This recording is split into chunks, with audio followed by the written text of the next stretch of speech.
सभी व्यूअर्स का वेलकम करता हूँ YET की एडिटोरियल क्लास में। इस क्लास की खासियत ये होती है, मैं इंग्लिश सिखाता हूँ आपको मैथमेटिक्स के लॉजिक के साथ। तो जिन लोगों को ऐसा लगता है कि मैथमेटिक्स और रीजनिंग का लॉजिक इंग्लिश में नहीं लगता है, उस मिसकंसेप्शन को तोड़ने के लिए इस क्लास को मैं हर रोज़ लेकर के आता हूँ। अगर आप हिंदी, बंगाली, पंजाबी, गुजराती मीडियम के स्टूडेंट हैं और इंग्लिश के अंदर अभी भी पिछड़े हैं, तो मैं आपको भरोसा दिला दूँ, इंग्लिश को सीखने का एक तरीका ऐसा भी है जिसमें आपको कोई कोचिंग की ज़रूरत नहीं है, सिर्फ ज़रूरत है फोकस और डेडिकेशन की। चलिए शुरू करते हैं उसी खास अंदाज में। अ ब्रूइंग स्टॉर्म नाम के सुबह के सेकंड एडिटोरियल को थोड़ा सा फोकस रखें। हर लाइन में से क्वेश्चन निकाल करके आपको दूंगा, दिमाग चलाएं मेरे साथ में। अगर नोटबुक और पेन लेकर के बैठें तो और भी अच्छी बात है। चलिए कुछ नया सीखते हैं।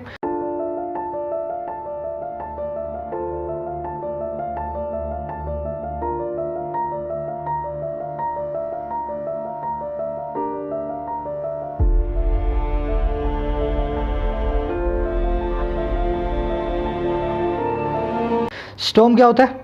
तूफान। अच्छा, कैसा तूफान है? जो है ब्रोइंग।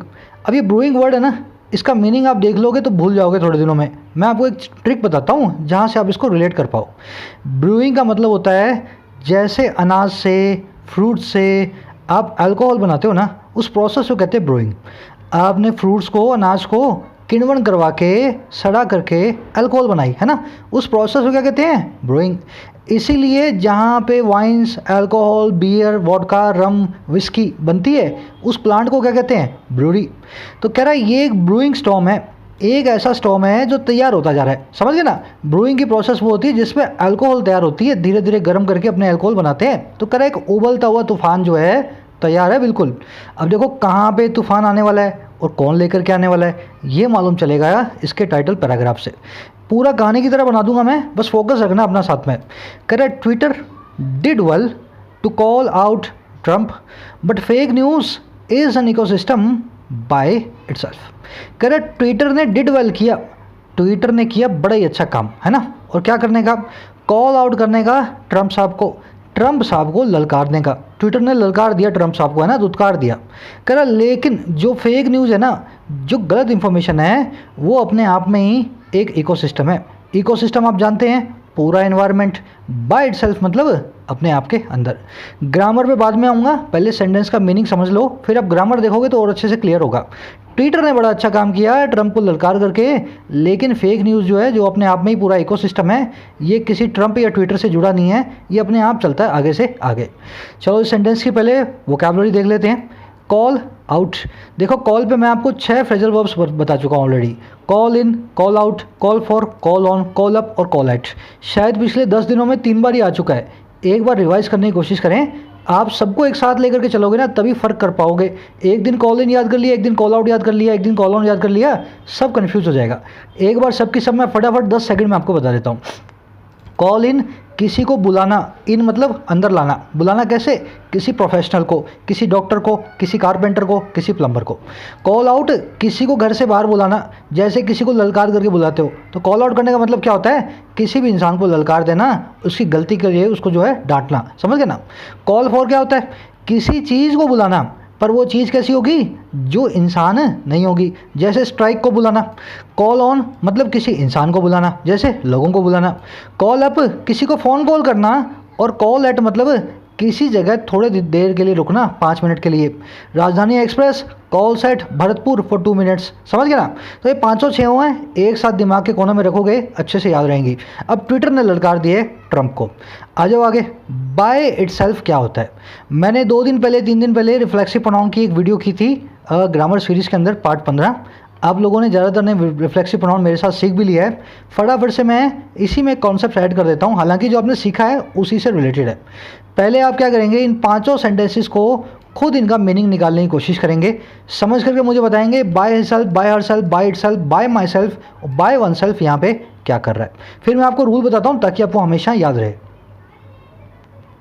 चलिए, जब जब आपके पास ऐसा आ जाए ना, bye her self, bye itself, by myself, by one self, इसका मतलब क्या होता है? अकेले या खुद। क्या होगा इसका मतलब? अकेले या खुद। अब एग्जाम्पल से देखो, Ram completed the homework by himself. Ram ने होमवर्क अकेले पूरा किया, अपने आप पूरा किया, खुद पूरा किया। समझ गए ना मेरी बात? तो बाय हिमसेल्फ बता रहा है राम ने किसी की मदद के बिना होमवर्क को पूरा किया है, बाय हिमसेल्फ किया। अब किसी का एग्जाम्पल क्वेश्चन हो सर हिमसेल्फ क्यों आया, अरे राम है ना, अगर राम की जगह सीता होती तो हर सेल्फ आ जाता, अगर राम और लक्ष्मण दोनों होते तो देम सेल्फ आ जाता, अगर दोनों की जगह मान लो अयोध्या होती, अयोध्या जो है निर्जीव वस्तु है, इनएनिमेट है, तो इट सेल्फ आ जाता। समझ रहे हो ना, हिम इट शी ही जो है किस लिए लगता है, प्रोनाउन में आपको करवा चुका हूँ। Ananya got the job by herself, इसका मतलब ये है अनन्या ने किसी की हेल्प नहीं ली, नौकरी को अपने आप पाया। The door open by itself, door अपने आप खुल गया, हवा ने नहीं खोला, शायद किसी ने भी चीज़ ने भी खोला हो, पर हमें ऐसा लगता है कि डोर अपने आप खुला है, भगवान ने खोल दिया इसको, समझ गए ना, बाय इटसेल्फ खुला है, किसी ने इसको नहीं खोला। During the lockdown I was my by self, अब इसको ध्यान रखना, लॉकडाउन के दौरान मैं बाय माई सेल्फ था, I was by my self, इसका मतलब क्या होता है, लिंकिंग वर्ब के बाद बाय माई सेल्फ आ जाए ना, कुछ एक्शन ना हो रहा हो, उसका मतलब होता है अकेला था। लॉकडाउन के दौरान मेरी फैमिली कहीं और थी, मैं कहीं और था, तो I was by my self. अगर तुम्हारे लिए बोलूँ तो you were by your self, अगर किसी लेडी के लिए बोलूँ तो she was by her self, समझ गए ना। लिंकिंग वर्ब के बाद बाय के पास रिफ्लेक्सिव प्रोनाउन यही काम करता है, बाय के बाद अकेला होने को दर्शाता है।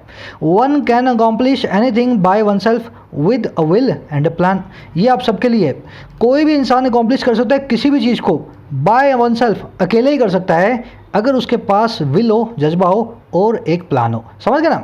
वन के हिसाब से हमने लगा दिया यहाँ पे वन सेल्फ। मेरे ख्याल से आप समझ गए होंगे बाय इट सेल्फ यहाँ पे क्या कर रहा है। अगर समझ गए हो फटाफट से इसकी प्रैक्टिस भी कर लेते हैं, नोटबुक अपने हाथ में लो या कमेंट सेक्शन खोल लो।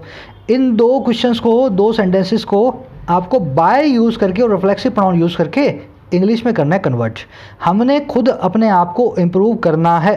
दूसरे में दुनिया में हर इंसान अकेला है, दोनों में आपको बाय प्लस में रिफ्लेक्सिव प्रोनाउन यूज़ करना है। ऐसा मत लिख देना every person is alone in the world, ऐसा नहीं मैं पूछ रहा हूँ आपको, मैं आपको सब्जेक्ट वन लगा करके बाय वन सेल्फ नाम के इस रिफ्लेक्सिव प्रोनाउन को लगा करके यूज़ करने को कह रहा हूँ, ठीक है। कोशिश करोगे, लिखोगे, 2 बार लिख करके देखो, अच्छे से समझ में आ जाएगा कॉन्सेप्ट। चलो आगे बढ़ते हैं। सारे के सारे सब्जेक्ट्स हैं ग्रीन, सारी की सारी वर्ब्स हैं पिंक, पूरे एडिटोरियल की मैंने आपके लिए मार्क कर दी हैं। सब्जेक्ट और वर्ब पकड़ना सबसे पहला काम होता है आपकी इंग्लिश की कड़ी का, आपकी इंग्लिश के सफ़र को शुरू करने का। सब्जेक्ट वर्ब मेरे साथ मिलाते जाएं, जैसे जैसे मैंने मिलाया आपका भी वही निकलना चाहिए। यहाँ पे वेल है ना, एड वर्ब है, इसको मैंने गलती से लगा दिया है, चलो हटा देता हूँ मैं, किसी के मन में ना आ जाए, ठीक है ना। डिड है यहाँ पे मेन वर्ब। एक समरी दे दूँ आपको, समरी ये है कि ट्रम्प को अभी ट्विटर ने ना उसकी एक ट्वीट को ऐसा लिख दिया कि ये ट्वीट है फेक न्यूज़। अब ट्रम्प हो गया गुस्सा, अपना एडिटोरियल क्या कर रहा है, ट्रम्प ने गुस्से में आकर के ट्विटर को बहुत भला बुरा कह दिया और ऐसा भी कह दिया मैं तो तुम्हें बंद ही करवा दूंगा अमेरिका के अंदर। अपना एडिटोरियल क्या कर रहा है, पहली चीज़ तो सोशल मीडिया बड़ी बीमारी है, सब जानते हैं, आप भी जानते हो और मैं भी जानता हूँ। फेक न्यूज़ इस पर आती है और कंट्रोल उसको किया नहीं जा सकता, है ना, कोई भी कुछ भी लिख देता है, और सोशल मीडिया को रेगुलेट करने की भी बहुत ज़्यादा ज़रूरत है। पर कह रहा है दूसरी चीज़ क्या, जब जब सोशल मीडिया किसी काम को अच्छा करने की कोशिश करती है ना, तब ये ट्रम्प जैसे लोग आकर के इस काम को डिस्करेज करते हैं। जैसे अब इसने फेक न्यूज़ को पकड़ा ट्रम्प की, तो ट्रम्प गुस्सा हो गए, कह रहा है ये काम हालांकि इसको सबके साथ करना चाहिए, पर ट्रम्प ने जो काम यहाँ पे किया इसको ललकार करके ये काम किया गलत। कहने का मतलब यही है, सोशल मीडिया बहुत झूठी है, लोग झूठ बोलते हैं, गलत अफवाहें फैलाते हैं, कंट्रोल इसको करना है। पर ट्रम्प जैसे आदमी है ना, उनकी बात में आकर कंट्रोल नहीं करना है, हमें देखना है कहाँ पे कंट्रोल करना चाहिए। ये इसकी समरी है। अब आप मेरे साथ देखेंगे डिटेल में क्या लिखा हुआ है। कोशिश करें इसको 6 से 8 सेंटेंसेज में इंग्लिश में लिख करके कमेंट सेक्शन में डालने की। जो लोग डालते हैं वो बेहतर हो रहे हैं, मैं रोज़ देख रहा हूँ, सबको रिप्लाई नहीं कर पाता हूँ, पर मैं ज़रूर देखता हूँ आप कितना बेहतर हो रहे हैं। आप डाल करके देखो, अगर आपको विश्वास नहीं आता है आपको पता लगेगा इंप्रूवमेंट क्या होती है राइटिंग स्किल्स में। शुरू करें। As political ironies go, US president Donald Trump stared against social media platforms is a class apart. कह रहे जैसे पॉलिटिकल आयरनीज जाती हैं आगे, जिस तरह की सियासी जुमले हमारे सामने आते हैं। पॉलिटिकल आयरनीज गो का मतलब क्या है, जैसे ही बोलते हैं ना द स्टोरीज गोज, स्टोरी इस तरह से है, तो कह रहे हैं जैसी पॉलिटिकल आयरनीज है, आयरनी होती है व्यंग्य है, हंसी की बात, पॉलिटिकल होती है सियासी, तो कह रहे हैं जैसे सियासी या पॉलिटिकल या राजनीतिक हंसी की बातें निकल करके आती हैं। अच्छा, उसके अंदर क्या, यूएस के प्रेसिडेंट का जो टायरेड है ना, जो इनका जहर भरे स्टेटमेंट्स हैं, स्टेटमेंट्स फुल ऑफ एंगर, तो इनका जो टायरेड है ना किसके खिलाफ, सोशल मीडिया प्लेटफॉर्म के खिलाफ, ट्विटर, इंस्टाग्राम और फेसबुक के खिलाफ। कह रहा वो क्या है, वो है अ क्लास अपार्ट। कह रहा उसका दर्जा ही अलग है। कह रहा पॉलिटिकल आर्नीज तो बहुत सारी हैं, हंसी की बात तो बहुत सारी है राजनीति के अंदर, लेकिन डोनाल्ड ट्रंप का जो टायरेड है ना, गुस्सा है इन सोशल मीडिया प्लेटफॉर्म के खिलाफ, वो उसकी क्लास ही अलग है, क्लास ही अपार्ट है, अलग ही दर्जे का वो उनका टायरेड है। समझ गए सेंटेंस को? इसमें बहुत लोग कंफ्यूज होंगे, भाई ये आयरनी कहाँ जाती है? घर से स्कूल जाती है, स्कूल से ऑफिस जाती है? कहीं नहीं जाती। इसका मतलब ये होता है, अब एक सेंटेंस समझना कभी, as the story goes, story इस तरह से जाती है, स्टोरी का मतलब ये है, समझ गए ना? वैसे ही निकला है, एज पॉलिटिकल आयरनीज गोज, पॉलिटिकल आयरनीज इस तरह से जाती हैं। समझ गए ना? चलो आगे बढ़ते हैं, सब्जेक्ट वर्ब मिलाते जाएं, सब्जेक्ट इसकी वर्ब, सब्जेक्ट इसकी वर्ब। कह रहा आफ्टर, बाद में, Twitter flagged 2 of his post as factually inaccurate. कह रहा इसके बाद में, the president threatened to strongly regulate और close down all social media platforms. कह रहा बाद में जब ट्विटर ने फ्लैग कर दिया, जब मार्क लगा दिया, झंडी लगा दी, फ्लैग लगा दिया, और किस पे? उसकी 2 पोस्ट पे। और कैसा फ्लैग लगाया? तथ्यात्मक रूप से गलत है, फैक्चुअली इनएक्यूरेट है ना? जो उसमें स्टेटमेंट्स हैं वो फैक्चुअली सही नहीं है। कह रहा है इस काम के होने के बाद हुआ क्या? ट्विटर के फ्लैग कर देने के बाद सारी 2 पोस्ट को ट्रंप की, ट्रंप ने बोल दिया या तो कंट्रोल करूंगा, नकेल कस दूंगा तुम्हारे, या कर ही दूंगा तुमको शब्द। समझ गए सेंटेंस को? फ्लैग करना समझ गए ना? झंडी लगाना किसी चीज़ के ऊपर, मार्क कर देना किसी चीज़ को। अब किया तो ये ट्विटर ने था, इंस्टाग्राम और जो दूसरा कौन सा है वो फेसबुक, सारों को इसने टेंशन में ला दिया ट्विटर ने, है ना? आगे करे, like most of his statements this one too appeared on Twitter where he has 80.4 million followers. कह रहे ज़्यादातर उसकी स्टेटमेंट्स की तरह ही, लाइक मतलब की तरह, ज़्यादातर उसकी स्टेटमेंट्स, कह रहे ज़्यादातर उसके जैसे बयान आते हैं ना। कह रहे दिस वन टू, ये वाला भी अपीयर हुआ, दिखा ट्विटर के ऊपर। अच्छा कहाँ पे? जहाँ पे उसके पास हैं इतने सारे फॉलोअर्स। कह रहे जैसे ज़्यादातर स्टेटमेंट्स उसकी आती है जिस जगह पे, ये भी ट्विटर पे ही आई है 80.4 मिलियन फॉलोअर्स के साथ। तो उसको कहते हैं ना लाइक ए बॉस, आपके प्लेटफॉर्म पे आपको धमकी दे रहा हूँ, आपको ही बंद कर दूंगा 80.4 मिलियन लोगों के सामने। मतलब ये वाला काम किया इसने। समझते जाएं, सब्जेक्ट वर्ब को मिलाते जाएं, दिस वन इसकी अपीयर्ड। आगे बढ़ते हैं, थोड़ी सी ग्रामर आगे जा करके आएगी, शुरू में थोड़ा इजी है, मैं थोड़ा फास्ट प्रोसेस करता हूँ। कह रहा when mister Trump entered the race for the Republican president nomination in 2015, critics scorned him as a mere inconsequential Twitter handle for his acerbic posturing on the platform। कह रहे हैं जब मिस्टर ट्रंप साहब ने एंटर किया race को, इस race में कदम रखा, और किसकी? रिपब्लिकन प्रेसिडेंशियल नॉमिनेशन की, है ना? रिपब्लिक पार्टी के प्रेसिडेंट के नॉमिनी बनने की, उम्मीदवार बनने की। अच्छा कब? 2015 के अंदर। कह रहा जब ट्रंप साहब ने 2015 में इस रेस के अंदर अपना हिस्सा रखा तो हुआ क्या? जो क्रिटिक्स थे, जो आलोचक थे, उन्होंने उनको स्कॉन किया, बड़ा ही बुरे तरीके से लतकाड़ा। और कैसे लताड़ा? कह रहा as a mere inconsequential Twitter handle, कि ये ट्रंप साहब जो है ना, ये इंसान नहीं है, ये सिर्फ एक ट्विटर हैंडल है। और क्या है ये? खाली इनकॉन्सिक्वेंशियल है, इनकी कोई सिग्निफिकेंस नहीं है, उल्टी सीधी बातें ये करते हैं ना। इनकॉन्सिक्वेंशियल मतलब कोई कॉन्सिक्वेंस इनकी बातों का नहीं है, कोई नतीजा नहीं है, कोई सर नहीं है, कोई पैर नहीं है। ऐसे करके इन्होंने, क्रिटिक्स ने इनको लताड़ा था। अच्छा क्यों लताड़ा था? For his acerbic posturing on the platform, उसकी एसर्बिक पोस्चरिंग के कारण, वो जो स्टैंड लेते थे ना, जो पोस्चर लेते थे, जो स्टांस लेते थे, वो बड़ा एसर्बिक था, बड़ा हार्श था, बड़ा जहर भरा था। समझ गए सेंटेंस को? एक बार रिपीट कर देता हूँ पूरे सेंटेंस को।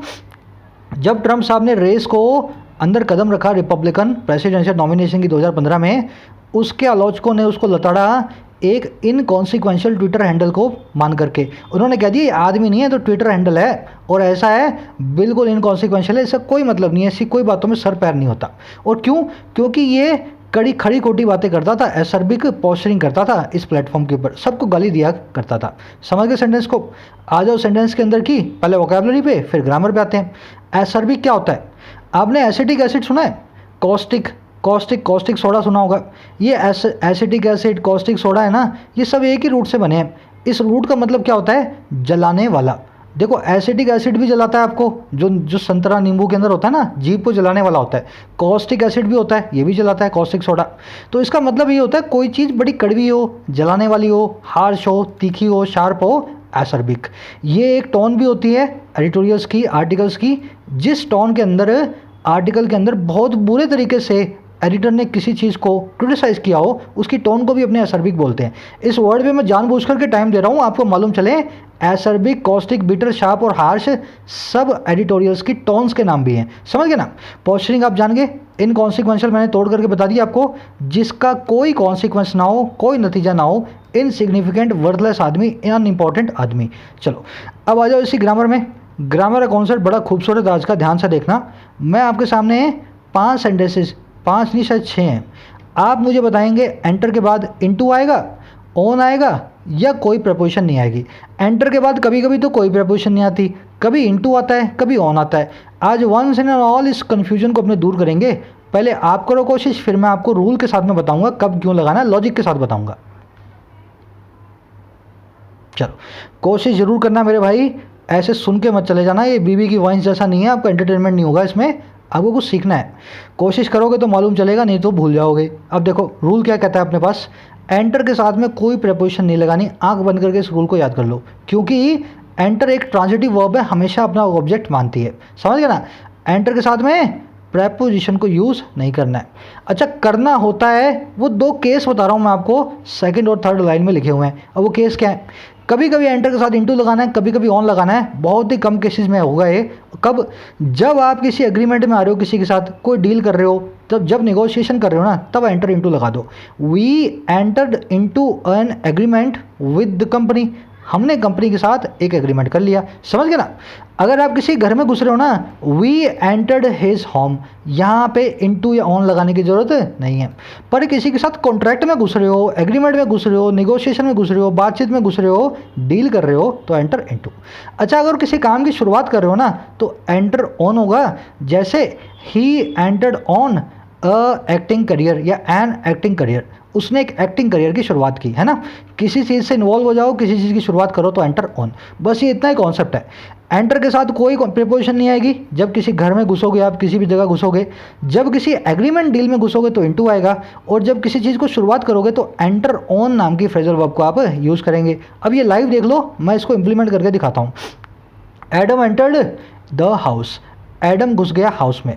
क्या किसी कॉन्ट्रैक्ट में घुस रहा है? नहीं घुस रहा सर। क्या किसी चीज़ की शुरुआत कर रहा है? नहीं कर रहा सर। तो यहाँ पे no preposition, Adam entered the house, बात खत्म। समझ गए ना। अगला देख लो, Adam entered the contract with 2 companies. अब एंटर हो गया उसके साथ, 2 कॉन्ट्रैक्ट के साथ हो गया, 2 कंपनियों के साथ। मतलब क्या यहाँ पे एडम ने कॉन्ट्रैक्ट के अंदर शुरुआत की, उसने कॉन्ट्रैक्ट की। समझ गए मेरी बात को, कॉन्ट्रैक्ट के अंदर आ गया। जैसे ही कॉन्ट्रैक्ट देखा, आपको क्या पता लगा, एग्रीमेंट कॉन्ट्रैक्ट तो अपने साथ इनटू लेता है। तो Adam entered into the contract with 2 companies. चलो यहाँ पे द की जगह अ भी लगा सकते हो या 2 कॉन्ट्रैक्ट्स भी लिख सकते हो। चलो एडम एंटर्ड, अब डैश द कॉम्पिटिशन। अब यहाँ बताओ, क्या उसने किसी एग्रीमेंट को शुरू किया यहाँ पे? क्या उसने कोई करियर शुरू किया यहाँ पे? अगर दोनों चीज़ नहीं की है ना, तो एडम जो है कंपटीशन में बिना प्रेपोजिशन के एंटर हुआ है। Adam entered the competition.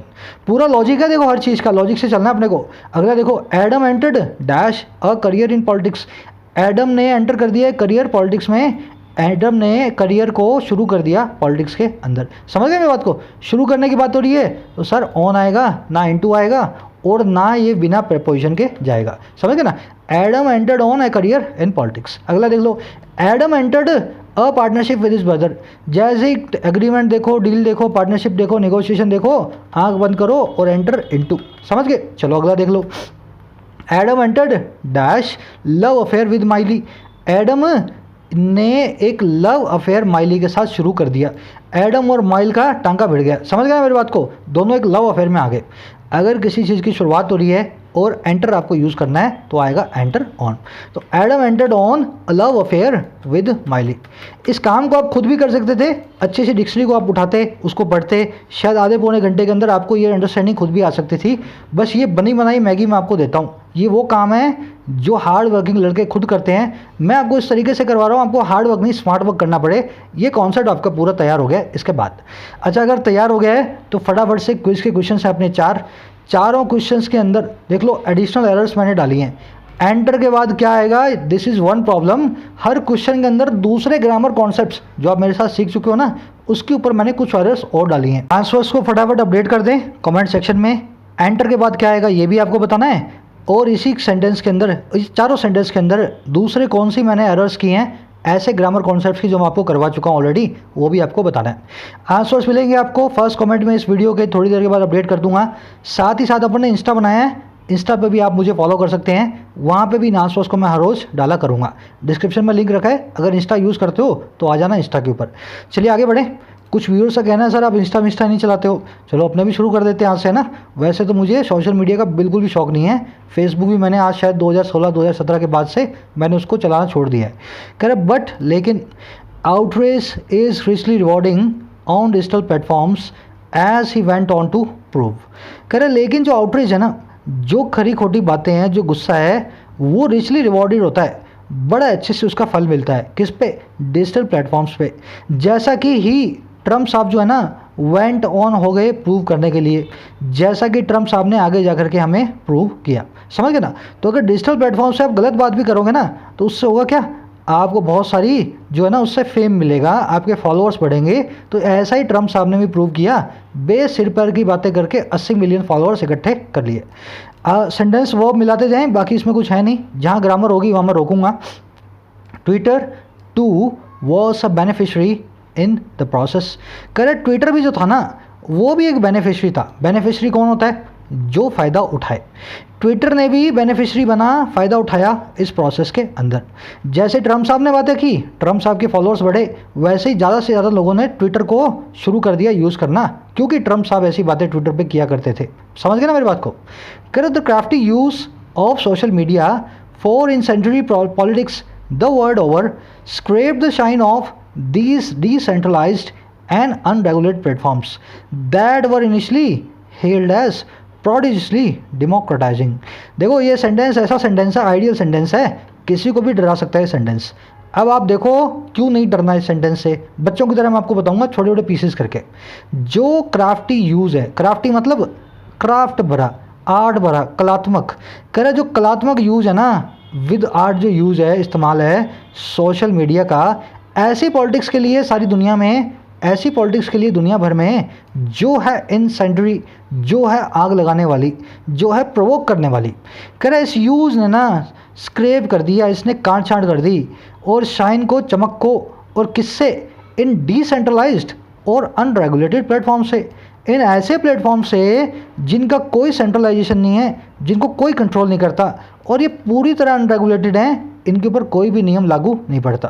तो कह रहा है ये जो कलात्मक यूज है ना इस सोशल मीडिया का, इस तरह की पॉलिटिक्स के लिए पूरी दुनिया में, इस यूज ने इनकी शाइन को ले लिया इन सिस्टम्स की जो डिसेंट्रलाइज थे और अनरेगुलेटेड थे। कह रहा है जो कि that were initially held as prodigiously democratizing. कह रहा है जो कि शुरुआत में हेल किए गए थे, माने गए थे, पूरी इज्जत दिए गए थे एक ऐसे प्लेटफॉर्म की तरह जो थे डेमोक्रेटाइजिंग। और कैसे? प्रोडिजियसली। प्रोडिजियसली मतलब क्या होता है? बहुत ज़्यादा या एक्सेसिवली। सेंटेंस को मैं रिपीट करता हूँ, रिच है ग्रामर में और कॉन्सेप्ट्स में, वोकैबुलरी में, फिर वोकैबुलरी इसकी देखेंगे। बहुत ही अच्छा इस्तेमाल इस तरह की मीडिया का भड़काऊ पॉलिटिक्स के लिए पूरी दुनिया में, इसने शाइन को, चमक को हटा दिया इन अनरेगुलेटेड और डिसेंट्रलाइज सिस्टम की, जिनको शुरुआत में हेल किया गया था, इज्जत दी गई थी, डेमोक्रेटाइजिंग प्रोडिजियसली मान करके, ऐसा मान करके कि डेमोक्रेसी को फॉलो करते हैं और प्रोड्यूसली फॉलो करते हैं, बहुत ज़्यादा फॉलो करते हैं। समझ गए सेंटेंस को? शुरू में सबको क्या लगता था, हमारे विचारों की स्वतंत्रता मिलेगी हमें सोशल मीडिया पे। अब क्या पता लगा, यहाँ पे तो सब पैसा दे करके बिठाए हुए हैं, आपके विचारों को बदलने के लिए लोगों को पैसा दे करके ऐसी पोस्ट को करवाया जाता है। समझ गए सेंटेंस को? अब देखो सेंटेंस के अंदर की ग्रामर में, इनसेंडरी ऐसी चीज़ जो प्रोवोक करे, आग लगाए।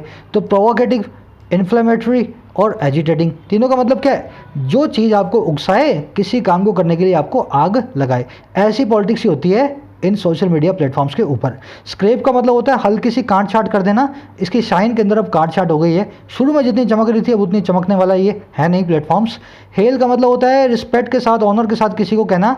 हेल का एक बहुत अच्छा हेल फ्रॉम नाम से फ्रेज बनता है, शी हेल्स फ्रॉम द यूके, वो यूके की निवासी हैं, यूके से यहाँ इंडिया में आई हैं। आई हेल फ्रॉम पंजाब, मैं पंजाब से आता हूँ। तो हेल फ्रॉम लगा करके आप बहुत अच्छे तरीके से इस फ्रेज को यूज़ करते हो। किसी को ऐसा मत बोलो आई कम फ्रॉम पंजाब या आई बिलोंग टू पंजाब, आप ऐसा बोलो आई हेल फ्रॉम पंजाब या आई हेल फ्रॉम दिल्ली, समझ गए ना। तो हेल फ्रॉम का मतलब ये भी होता है आप कहाँ से बिलोंग करते हैं। प्रोडिजियसली ये वर्ड को समझने के लिए एक छोटा सा वर्ड समझें, प्रोडिजी। इसका मतलब होता है एक छोटा सा बच्चा जो या बहुत यंग इंसान जो बहुत इंटेलिजेंट हो या किसी काम में बहुत माहिर हो। क्या होता है प्रोडिजी का मतलब? एक छोटा सा टैलेंटेड बच्चा, प्रोडिजी, चाइल्ड प्रोडिजी। इस पर एक बहुत अच्छा सेंटेंस बना हुआ है, child prodigy Malala Yousafzai has applied in the domain of female education. ये छोटी सी टैलेंट वाली बच्ची जो है इसने अप्लाई किया अपने आप को, पूरा निछावर कर दिया है फीमेल एजुकेशन के डोमेन में, समझ गए ना। तो इस तरह से प्रोडिजी नाम के वर्ड को अपने यूज़ करते हैं। अब देखो प्रोडिजी का एक दूसरा मतलब होता है वेरी गुड एग्जाम्पल, मतलब एक बहुत अच्छी मिसाल। मिसाल मतलब पैराडाइम या पैरागोन। सब वर्ड्स करवा चुका हूँ मैं आपको, सिर्फ रिवाइज करवा रहा हूँ। तो प्रोडिजी का मतलब एक टैलेंटेड बच्चा या एक बहुत अच्छी मिसाल, समझ गए ना। अब देखो प्रोडिजीजियस वही है जो चीज़ बहुत ज़्यादा हो, बहुत इंपॉर्टेंट हो, बहुत एक्सेप्शनल हो, उससे कहते हैं प्रोडिजियस, समझ गए ना। प्रोडिजी से प्रोडिजियस नाम का एडजेक्टिव हमने बना दिया। अब ये ऐसे डेमोक्रेटाइजिंग थे इसलिए बहुत सारा डेमोक्रेसी को ये सपोर्ट करते थे, प्रोडिजियसली बहुत ज़्यादा और एक्सेप्शनली। ऐसे बने हैं वर्ड्स को पकड़ें इस तरीके से। इस सेंटेंस में एक और एरर है रिफ्लेक्सिव प्रोनाउंस की। जिन्होंने संडे की वीडियो देखी थी वो मुझे ज़रूर बताएं क्या एडिशनल एरर इस सेंटेंस के अंदर मैंने की हुई है अप्लाई नाम की वर्ब के साथ। चलो आगे बढ़ते हैं। एरर्स इसलिए देता हूँ मैं ताकि पिछला आप ना भूल जाओ, बार बार मैं आपके सामने एरर को रखता हूँ आपको मजबूर करने के लिए, याद करने के लिए। Correct, controversies erupted in quick succession including their role in genocides and election rigging। Controversy निकल करके आई, इरप्ट होकर के आई, कैसे? एक के बाद एक, क्विक सक्सेशन में। सक्सेशन मतलब एक के बाद एक, क्विक मतलब जल्दी जल्दी। तो एक के बाद एक जल्दी जल्दी कंट्रोवर्सियाँ निकल करके आई, इरप्ट हुई, जिसमें शामिल था उनकी भूमिका, उनका रोल किसमें? मैसेकर में, जिनोसाइड में, मास मर्डर्स में और इलेक्शंस की फिक्सिंग में, इलेक्शन रिगिंग में, है ना। कभी ऐसा निकल करके आता है कि ट्विटर के कारण ही यहाँ पे इतने सारे मर्डर्स हुए हैं, कभी कभी ऐसा निकल करके आता है कि इस पूरी कंट्री का इलेक्शन ही फिक्स हो गया है ट्विटर के कारण। तो इस तरह से बहुत सारी कंट्रोवर्सीज इरप्ट हुई, निकल करके आई। ये दोनों वर्ड्स को लिख लें आप। जेनोसाइड मतलब मास, जो बहुत सारा मर्डर्स होते हैं ना, बहुत सारी, उसको एक बहुत अच्छा सिनोनिम है पोग्राम। पोग्राम नाम का वर्ड है, बहुत कम लोगों को पता होता है, अच्छा वर्ड है। प्रोग्राम से इसको लोग मिक्स करते हैं। प्रोग्राम का मतलब होता है बहुत सारे मर्डर्स। चलो आगे बढ़े। The misuse of social media to spread falsehoods that often incite violence has been a particularly tricky question। जो बुरा इस्तेमाल है ना, सोशल मीडिया का मिसयूज़ है फैलाने के लिए झूठी बातों को, फॉल्सहुड्स को। और कैसी झूठी बातें? जो अक्सर इंसाइट करती हैं, जो अक्सर उकसाती हैं हिंसा को। कह रहे जो इस्तेमाल है ना, ये रहा है एक खास करके ट्रिकी सा क्वेश्चन। कुछ लोग कहते हैं ये बात सही है, कुछ लोग कहते हैं ये बात गलत है। तो ट्रिकी क्वेश्चन है, इसका कोई भी जवाब नहीं है, ऐसा सवाल है। इंसाइट वर्ड समझें, प्रोवोक करना, किसी को इंस्टिगेट करना, इंसाइट करना, एनकरेज करना, बूस्ट करना, सब इसके सिनोनिम्स हैं। सिंपल वर्ड है, आज इसके सिनोनिम्स मैंने नोट डाउन नहीं किए हैं। कह रहे these platforms have often declared their commitment to stop fake news but any attempt to enforce content regulation comes with additional complications. कह रहे ये प्लेटफॉर्म्स ने ऑफन डिक्लेयर किया है, अक्सर ये ऐसा घोषणा करते हैं, ऐलान करते हैं अपने कमिटमेंट को, अपने वादे को स्टॉप करने का, ख़राब इंफॉर्मेशन को, फेक न्यूज़ को। कह रहे लेकिन कोई भी कोशिश एनफोर्स करने की, कंटेंट के रेगुलेशंस को, लोगों की ट्वीट को, लोगों की स्टोरीज़ को कंट्रोल करने की कोई भी अटैम्प्ट जो है ना, वो आता है एक अलग से कॉम्प्लिकेशन के साथ, और ज़्यादा जटिलताएं उससे जुड़ी हुई हैं। अब देखो कैसी जटिलताएं, कैसी कॉम्प्लेक्सिटीज़ हैं, ये मालूम बताएगा। कह रहे as Twitter's attempt to fact check the president's show. जैसा कि ट्विटर की जो कोशिश है ना फैक्ट चेक करने की, सही या गलत है ये चेक करने की, प्रेसिडेंट को दिखाता है। रिपीट कर देता हूँ सेंटेंस, सिंपल सेंटेंस है। ये प्लेटफॉर्म अक्सर ऐसा ऐलान करते हैं कि हमारा कमिटमेंट है, स्टॉप करेंगे फेक न्यूज़ को, लेकिन कोई भी अटेम्प्ट ऐसा कंटेंट रेगुलेशन को इन्फोर्स करने वाला, उसके साथ में बहुत सारी कॉम्प्लिकेशंस, दूसरी जटिलताएं आती हैं। जैसा कि ट्विटर का अटेम्प्ट भी प्रेसिडेंट को फैक्ट चेक करने वाला ऐसा हमें दिखाता है। जैसे इन्होंने ये काम प्रेसिडेंट के ऊपर किया, प्रेसिडेंट को गुस्सा आ गया, तो ये ज़रूर ये डिक्लेयर करते हैं, लेकिन इतना ईजी नहीं है इसको डिक्लेयर करने के बाद इम्प्लीमेंट करना। समझ गए सेंटेंस को? अगला सेंटेंस थोड़ा सा ट्रिकी है, ध्यान से देखना। कह रहे the intention to ensure all political discussions are fact bound and shorn of inflammatory rhetoric is laudatory but no one body can be the enforcer in this. कह रहे जो इंटेंशन है, जो इरादा है किस चीज़ का पक्का करने का, अच्छा किस चीज़ को, इस चीज़ को कि सारी की सारी सियासी बातचीतें, पॉलिटिकल डिस्कशन, राजनीतिक बातचीत कह रहे वो हैं क्या है, फैक्ट बाउंड, पूरी की पूरी सही है, फैक्ट्स के हिसाब से हैं। और क्या है, शॉन ऑफ है, बिल्कुल अलग हैं, डिटैच्ड हैं इन्फ्लेमेटरी रिटोरिक से, ऐसी चिकनी चुपड़ी बातों से जो लोगों को भड़का दें। कह रहे जो इंटेंशन है ना इंश्योर करने की इन दो चीज़ों को, समझ गए ना, पॉलिटिकल डिस्कशंस बिल्कुल फैक्ट बाउंड हो और उसमें बिल्कुल भी चिकनी चुपड़ी बातें ऐसी ना हो जो किसी को भड़काए डालें। कह रहे ये जो इंटेंशन है ना इस वो है लॉडेटरी, इस पे सबको जो अपलोड करना चाहिए, सबको प्रशंसा के लायक है ये सबकी। कह रहे बट लेकिन नो वन बॉडी, कोई भी एक बॉडी जो है ना, एक ऑर्गेनाइजेशन कैन बी हो सकती है द इन्फोर्सर इन दिस, इसके अंदर इन्फोर्स करने वाली, इस इंटेंशन को लगाने वाली। कह रहा बहुत अच्छी इंटेंशन है लेकिन एक आदमी की जिम्मेदारी नहीं है, ऐसा नहीं है ट्विटर जो है अकेले इस इंटेंशन को पूरा कर देगा, अकेला चना भाड़ नहीं फोड़ सकता। समझ गए सेंटेंस को, आ जाओ इसकी ग्रामर में। ये सेंटेंस ऐसा है, अभी इसकी है ना आपने देख लिया, समझ भी लिया मेरे साथ, अभी इसका ग्रीन और पिंक में गायब कर दूँ ना, आप नहीं पढ़ पाओगे इसको, आपको बहुत सारी डिफ़िकल्टीज आएंगी। ये आर किसके लिए लगाए, ये शॉन ऑफ किसके लिए लगाए, ये इस किसके लिए लगाए, बस मैं यही आपको सिखाने चाह रहा हूँ। इसको आप पढ़ो और देखो किस नज़र से मैंने इस सेंटेंस को देखा है, मैंने कैसे कैसे इसमें से सब्जेक्ट अलग अलग किए हैं और वर्ब अलग अलग किए हैं, यही आपको सीखना है। ये इस जो है ना वीडियो का मतलब है, कोशिश ज़रूर करना। शॉन ऑफ मैंने आपको बता दिया, कोई चीज़ कटी होती है, डिटैच होती है, अलग होती है, वो होती है शॉन ऑफ। रिटोरिक होती है चिकनी चुपड़ी बात, है ना, बहुत आर्टिस्टिकली कोई बात आप अपनी कह जाओ लोगों को पागल बनाने वाली, उसको कहते हैं रिटोरिक। आगे बढ़े।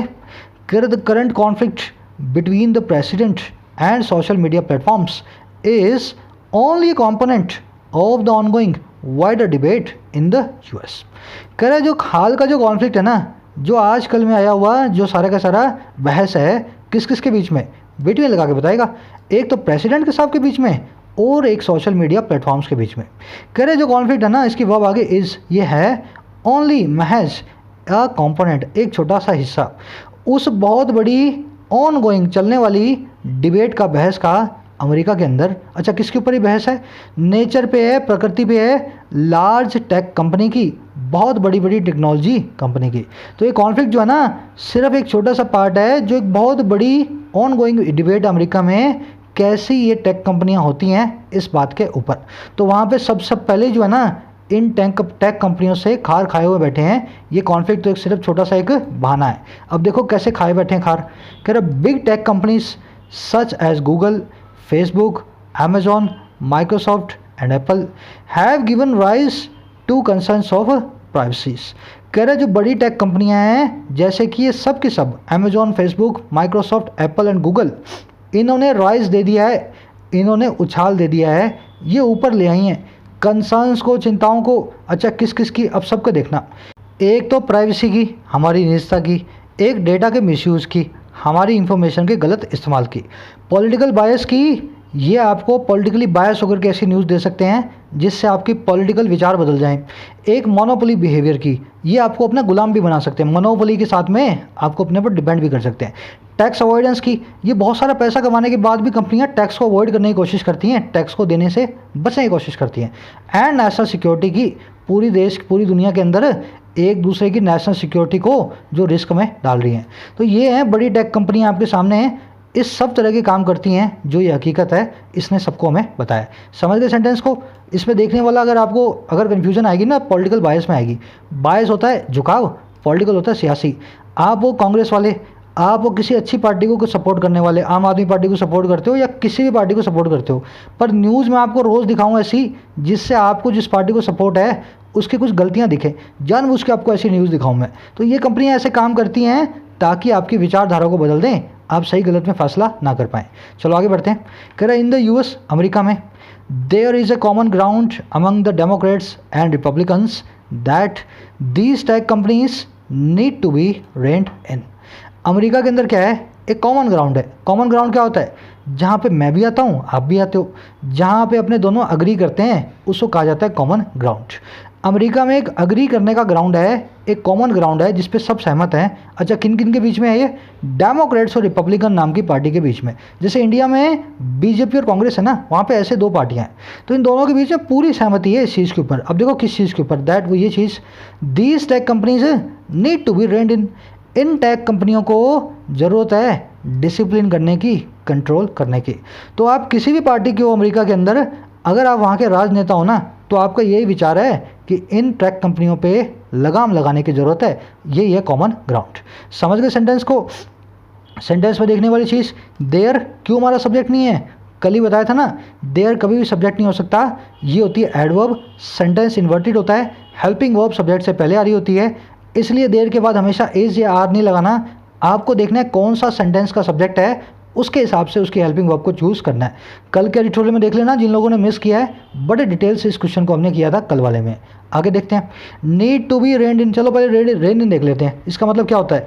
किसी के गले में लगाम कसना, कंट्रोल करना, किसी को अनुशासन में लाना, किसी को रेगुलेट करना, किसी को रिस्ट्रेन करना, किसी को कर्ब करना, सारे इसके सिनोनिम है किसी पर लगाम कसने के, रेन इन करने के। नीड टू बी को मैं यहाँ पे मॉडल वर्ब में भी बदल सकता हूँ। ये कॉन्सेप्ट मैं आपको करवा चुका हूँ। एक काम जरूर करना आप, इन तीनों सेंटेंसेस के अंदर मुझे अभी इस नीड को है ना मेन वर्ब से ऑक्सिलरी वर्ब है ना मॉडल वर्ब में बदल करके दिखाओ। देखो मैं करवा चुका हूँ, ऐसी कोई चीज़ नहीं है जो नहीं है। अगर आपने नहीं सीखा है तो आप आज सीख लेंगे, और अगर सीखा है तो अभी कोशिश करें पहले, फिर मैं आपको सिखा देता हूँ। चलो, नीड और डेयर दो ऐसी वर्ब्स हैं जो कि मेन वर्ब भी बन सकती हैं और हेल्पिंग वर्ब भी बन सकती है। अब सर मुझे कैसे पता लगेगा? बहुत सिंपल है, जब ये हेल्पिंग वर्ब की जगह आ रही होंगी तो एक मेन वर्ब दूसरी होगी सेंटेंस के अंदर, और जब ये मेन वर्ब बन के आ रही होंगी ना, इनके जस्ट बाद, बिल्कुल जस्ट बाद टू लगा होगा। समझ गए? जब जब ये हेल्पिंग वर्ब बन के आ रही होंगी तब टू नहीं लगा होगा, कोई दूसरी वर्ब बनी होगी, और जब ये मेन वर्ब बन के आ रही होंगी तब इनके जस्ट बाद टू लगा होगा। अब देखो ये मेन वर्ब से मैं हेल्पिंग वर्ब में बदल रहा हूँ आपके सामने लाइव, आप भी इसको कर सकते हो। इस पे क्वेश्चंस बहुत सारे बनते हैं अगर इस कॉन्सेप्ट को आप सीख लो तो। These companies need to be disciplined. इन कंपनीज को ज़रूरत है डिसिप्लिन होने की। नीड मेन वर्ब, टू भी यहाँ पे इस नीड मेन वर्ब का ऑब्जेक्ट है ना। तो यहाँ पे टू बी में से अगर मैं टू निकाल दूँ, अगर मैं इस टू को रिमूव कर दूँ तो क्या बन जाएगा? ये बी बन जाएगी मेन वर्ब और नीड बन जाएगी modal verb. These company need be disciplined. बस यही तरीका है इसको करने का। इसमें एक पेज है, अगर दिस कंपनी की जगह मैं यूँ लिख दूँ ना, दिस कंपनी, तो यहाँ पे क्या आना चाहिए? नीड्स बी डिसिप्लिन्ड, यही होना चाहिए ना। This company needs be disciplined, क्योंकि कंपनी जो है यहाँ कंपनी की जगह कंपनी कर देते हैं, क्योंकि कंपनी सिंगुलर है तो नीड की जगह नीड्स आ गया। अब ध्यान रखना, हेल्पिंग वर्ब कभी भी अपना फॉर्म चेंज नहीं करती है, फॉर्म चेंज करने वाली होती है मेन वर्ब। इस केस के अंदर नीड हेल्पिंग वर्ब है, चाहे सिंगुलर सब्जेक्ट हो चाहे प्लूरल सब्जेक्ट हो, यहाँ पे सिर्फ नीड ही आएगा। तो this company need be disciplined आए चाहे दिस कंपनी आ जाए, आपको यहाँ पे नीड ही लगाना है। अगले सेंटेंस को देखते हैं, do this company need to be disciplined. फिर से वही करना है, नीड को उठाओ, हेल्पिंग वर्ब की जगह रखो, है ना। लास्ट में क्वेश्चन मार्क आएगा इस सेंटेंस के अंदर, और टू को निकाल दो। Need these companies be disciplined. समझ गए ना? अब दीज कंपनी की जगह दिस कंपनी होता तो भी नीड ही आने वाला था, यहाँ पे नीड्स नहीं आएगा। नीड को मैं हेल्पिंग वर्ब बना रहा हूँ। ये वर्ब ऐसी होती है जो हेल्पिंग वर्ब बन जाती है। चलो अगर देख लो, दीज कंपनीज नीड डिसिप्लिन।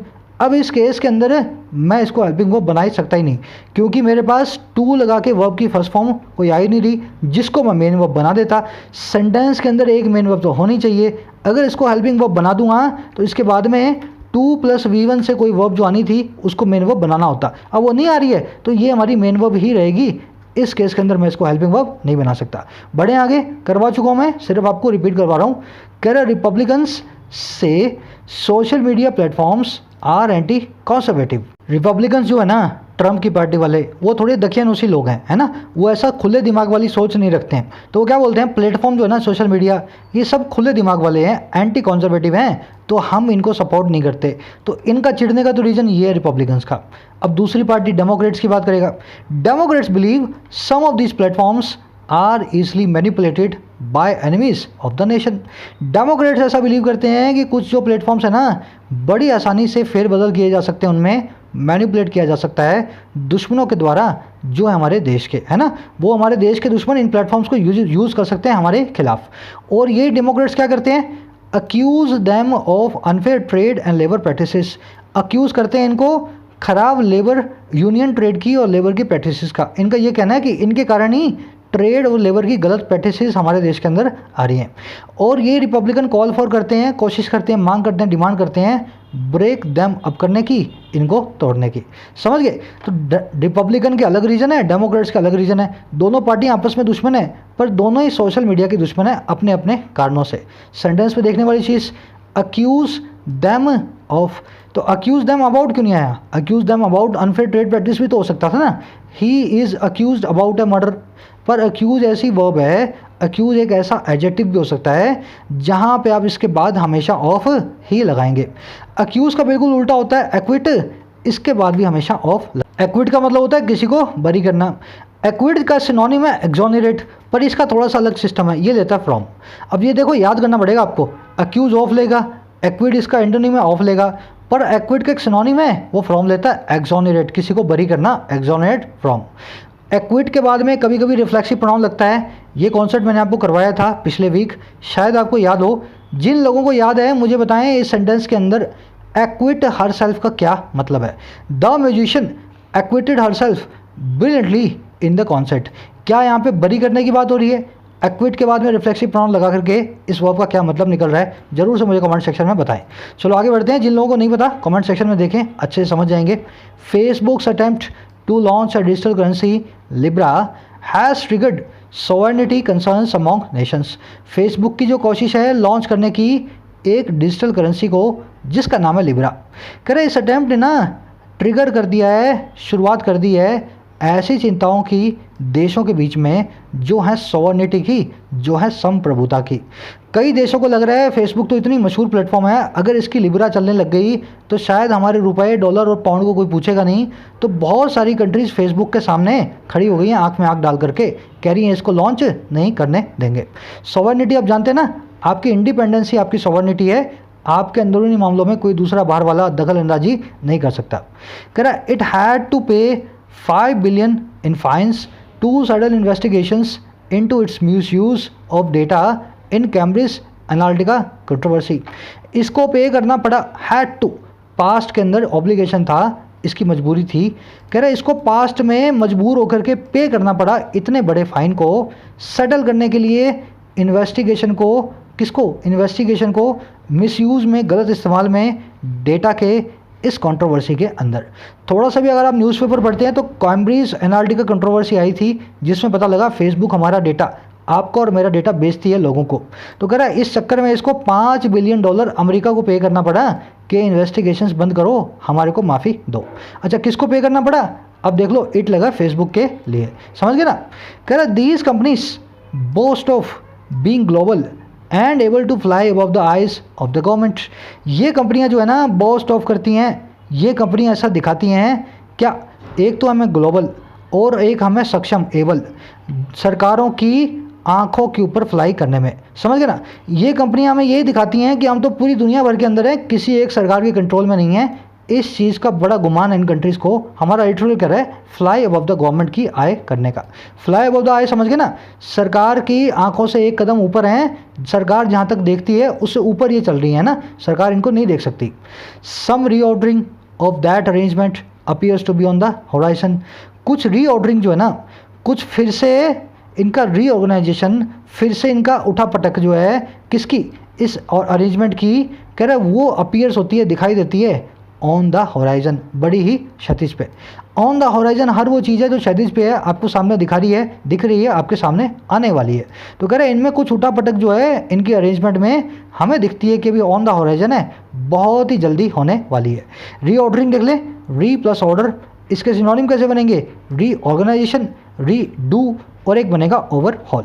चारों का मतलब यही है, उठापटक करना, किसी चीज़ को फिर से अरेंज करना। जैसे आपने अलमारी के आपने कबर्ड के सारे कपड़े निकाल लिए, फिर आपने उनको सबसे फिर से जमाया, हैंगर्स में सब कपड़ों को डाला, तो आपने कर दिया रीऑर्डरिंग ऑफ योर अलमीरा या कबर्ड।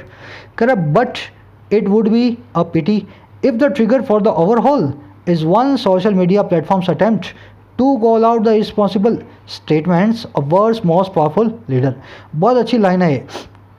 कह रहा है ये एक बहुत पिटी होगी, बड़ी शर्म की बात होगी, बड़ी दया की बात होगी अगर जो ट्रिगर है ना इस चीज़ को शुरू करने वाला जो ओवरहॉल को, रीऑर्डरिंग को, वो ट्रिगर होता है इस ओवरहॉल का एक सोशल मीडिया प्लेटफॉर्म की कोशिश ललकारने की, एक इररिस्पॉन्सिबल स्टेटमेंट को हमारे दुनिया के सबसे पावरफुल लीडर के सामने।